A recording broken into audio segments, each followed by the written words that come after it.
Okay, so we're going to look at typography in Premiere. A little bit like color correction, typography can be taken only so far in Premiere before you move off into a more appropriate application such as After Effects. Now, fortunately, After Effects is also an Adobe product, so it allows you to do some pretty streamlined work between the two applications. Now, I'm going to stay in Premiere in this case and just explore some general things to do with typography and how you can create some pretty professional looking things in the program, albeit with certain limitations. So just to get started, we're going to look at the clip that we have here, and I'm working on a single clip today that has this kind of canyon, mountain range, whatever you want to call it, and it has the top part of the image has sky and clouds.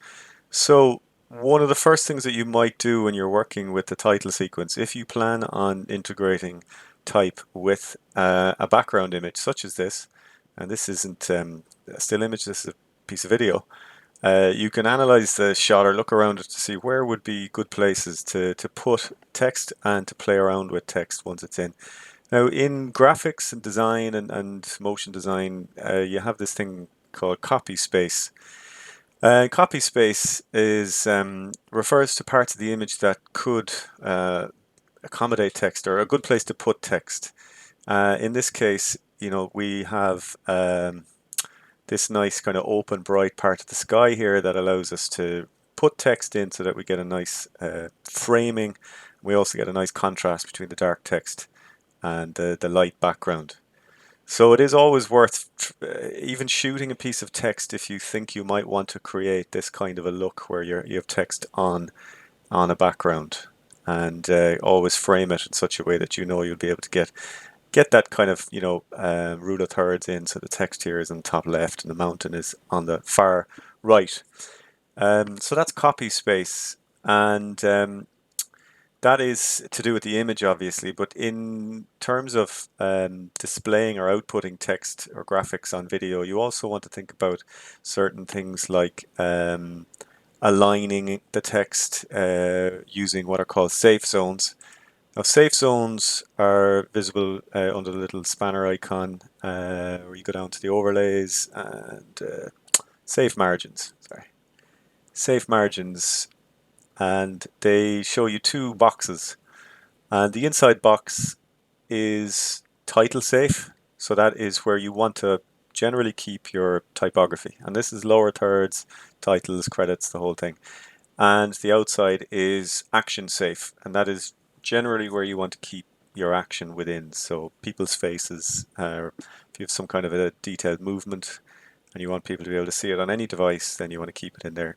Now, this is a little bit of a legacy thing in that old monitors before the flat screen revolution, plasmas and LCDs and so on, you had this thing called overscan, where the curve of the glass used to mean that sometimes graphics and parts of the image would actually get pulled off and be invisible on certain displays. So videographers and motion designers for TV used to always insist on putting things a certain distance away from the edge so that it wouldn't get kind of cropped over time. So that is one of the reasons. Now it's less of a problem now, as I say, with flat screen TVs, but it is still there as a kind of a legacy thing, and it is worth maintaining that just in case.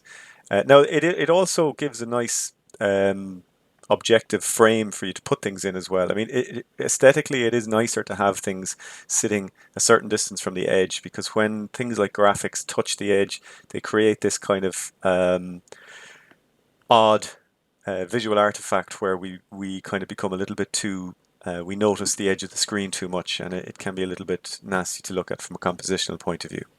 Now, the other thing that you can pop in are your rulers. Again, they're in there. Mine were already visible, so show rulers, and that allows you to use guides.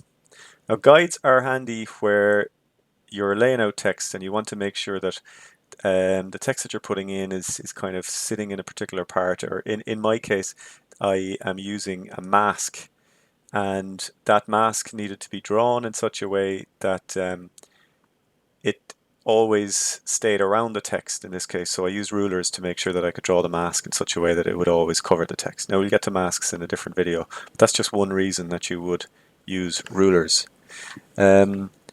So that is a couple of things that you'll need to bear in mind when you're setting up for text. And the copy space is the first thing to do with the image, and then you have your overlays and things like that. You can switch off your overlays and your guides and things when you don't want to be looking at them.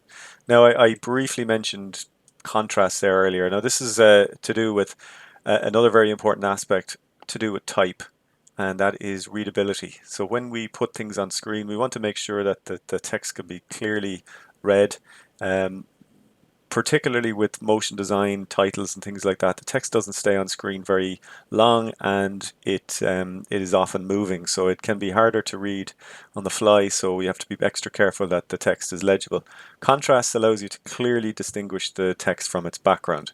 And the other thing that you need to bear in mind is that the text is clean enough that we don't have any kind of ornate, intricate little type font elements that make it harder to look at. Now, that's not to say that you want to always just stay with something as clean and as simple as this. Sometimes you might want to go a little bit more, take a more of an aesthetic decision with something like this. Okay.